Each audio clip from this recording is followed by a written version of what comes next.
안녕하세요. 10분 불교입니다. 우리가 지난 시간에는 부처님의 2대 제자라고 할 수 있는 사리푸트라와 모칼라나에 대해서 공부를 했습니다. 이번 시간에는요, 마하카사빠와 데와다타에 대해서 설명해 드리겠습니다.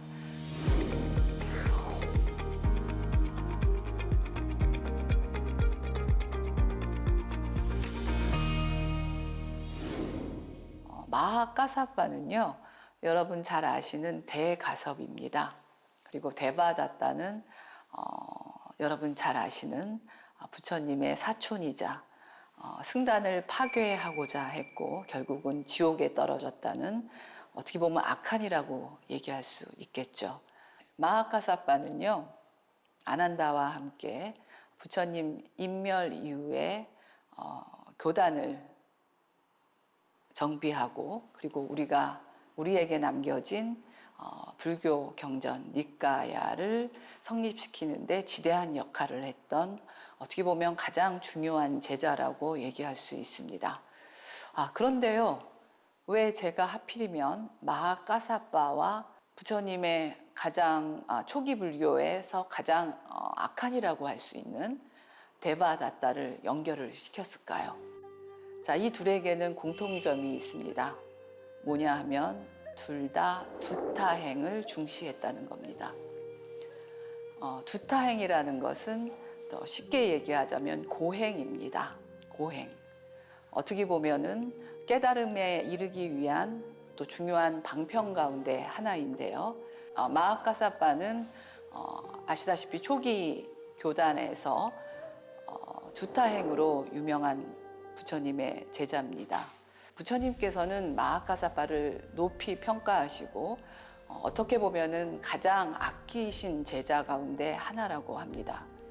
부처님께서는 마하카사빠에 대해서 가끔은 좀 걱정을 하셨다고 해요.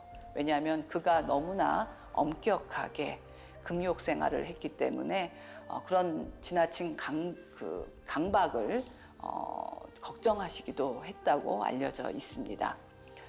초기 불교 당시에는요, 사의라는 게 있었습니다. 사의라는 것은 금욕적인 생활을 하기 위해서 의지해야 될 것이라고 설명드릴 수 있는데요. 첫 번째는 걸식입니다. 반드시 걸식을 해야 됐고요. 그 다음에 분소의를 입는 겁니다. 분소의는 의복인데요. 사실 분소의의 의미가 뭐냐면 그 당시에 사람이 죽으면 시체를 쌓는 헝겊을 얘기해요. 그 다음에 거의 쓰레기에 가까운 그런 넝마를 얘기합니다. 초기 불교에서 부처님 당시에 부처님의 제자들은 바로 이 분소의를 입었습니다. 그 다음에 수하자라고 있는데요. 수하자라는 것은 집 안에서 생활하지 않고 나무 밑이라든가 이런 열린 공간에서 잠을 청하는 그런 수행입니다. 그 다음에 진기약이라고 있는데요. 만약에 몸이 아플 때 진기약은 소의 오줌으로 만든 그런 약이라고 해요. 그래서 부처님 당시에 수행자들, 특히 이 상가 안의 수행자들은 이 네 가지를 의지해서 생활하면서 지내야 된다. 이런 가르침입니다. 자, 그리고 또 오사라는 것도 있는데요. 이것은 부처님 당시에 수행자들이 지켜야 될 덕목이었습니다. 이 오사라는 것을 보면은 첫 번째는 평생 숲에서만 살아야 돼요.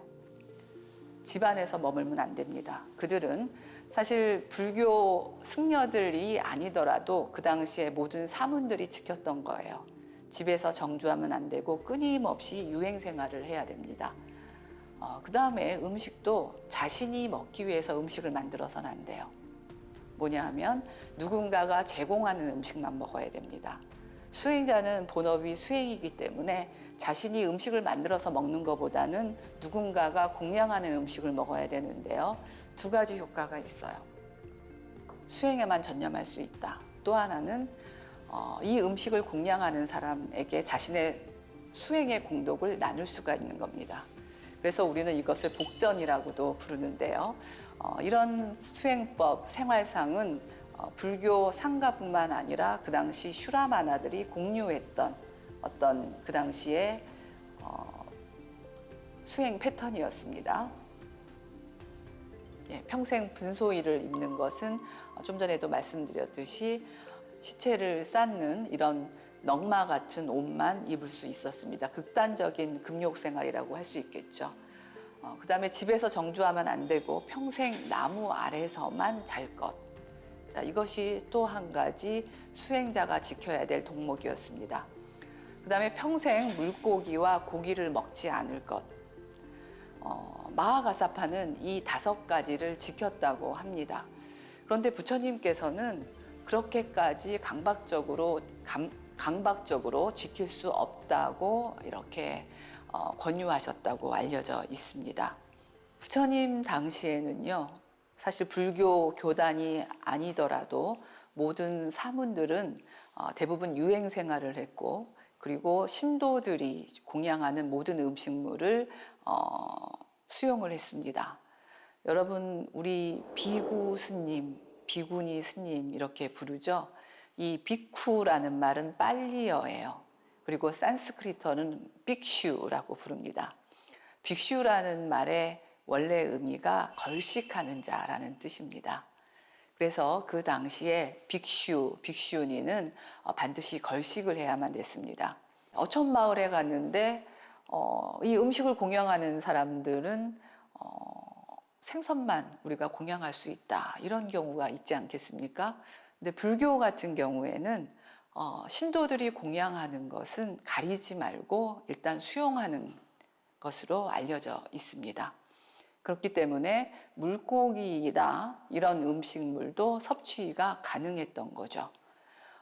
그런데 그 마하가사파는 두타행을 철저히 지킨 것으로 알려져 있습니다.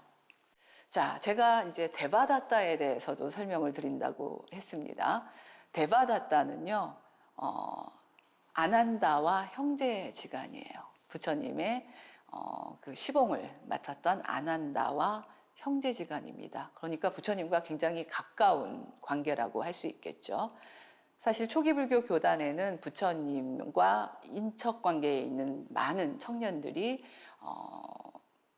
출가를 했습니다. 자, 그 가운데 하나가 데바다타인데요. 데바다타는 나름대로 야망이 있었던 것 같아요.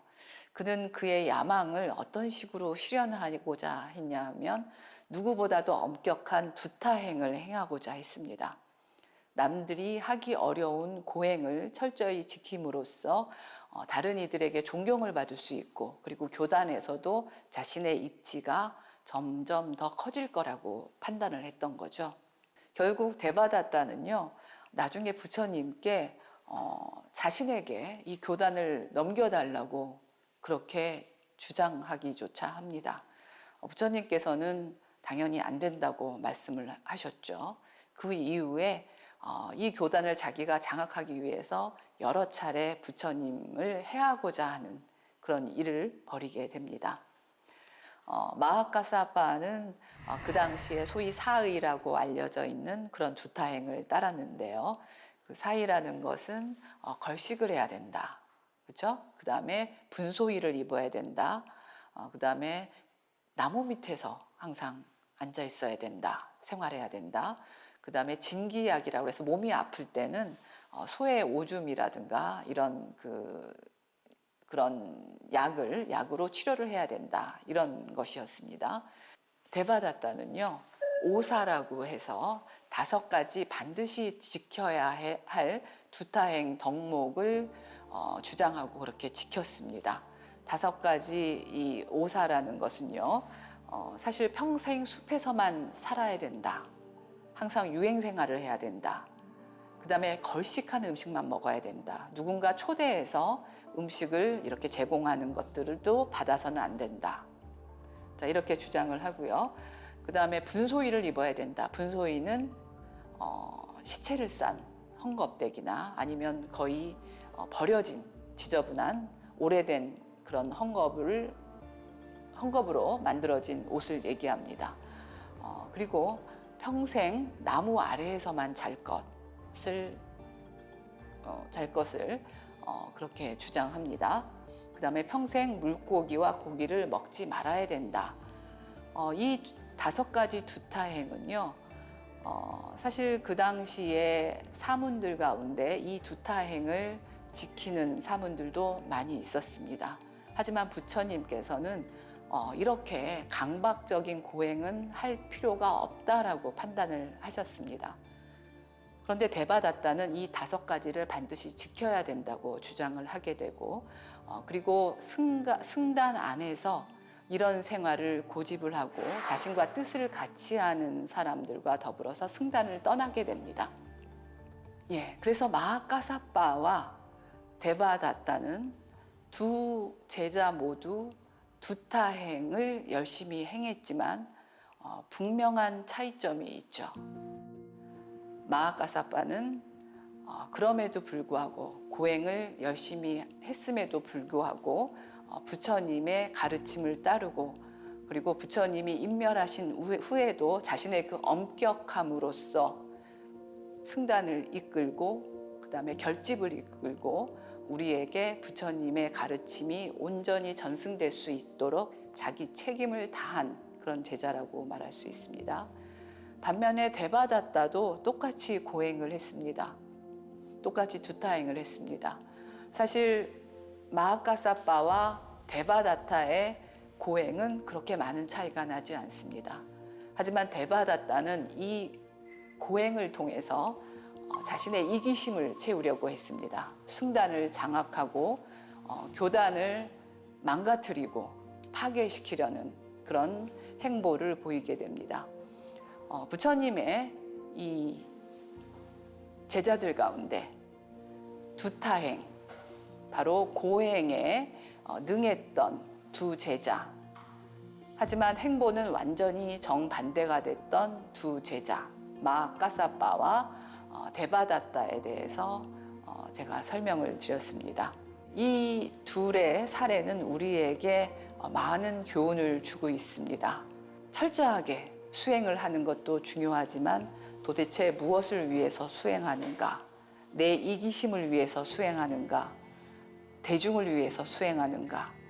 자, 우리도 수행을 하면서 수시로 자기 자신이 어느 쪽을 향하는가 점검하면서 수행을 하는 것이 중요하다고 생각이 됩니다. 오늘 10분 불교는 여기서 마치도록 하겠습니다. 감사합니다.